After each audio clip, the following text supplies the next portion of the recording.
সমূহ লখিমপুৰবাসী ৰাইজ কেন্দ্ৰীয় চৰকাৰৰ নিৰ্দেশমৰ্মে ভাৰতৰ মুঠ 244খন জিলাৰ লগতে লখিমপুৰ চহৰত DK ৰোডৰ স্থিত বিশাল মেগামাৰ্টৰ ওচৰে পাজৰে অহা 7 মে আবেলি 4 বজাৰ লগে লগে মক ড্ৰিল আৰম্ভ কৰা হ'ব। প্ৰথমে শত্ৰুপক্ষৰ বিমান সঞ্চালনৰ বিপদ সংকেত 2 মিনিট ধৰি বজোৱা হ'ব। তাৰ লগে লগে আপতকালীন স্থিতিৰ আখৰা কৰা হ'ব।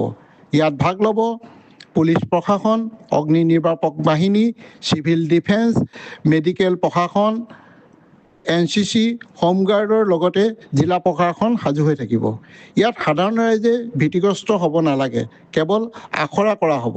সন্ধিয়া ঠিক 7 বজাৰ লগে লগে ব্লেক আউট বিদ্যুৎ কৰ্তন কৰা হ'ব।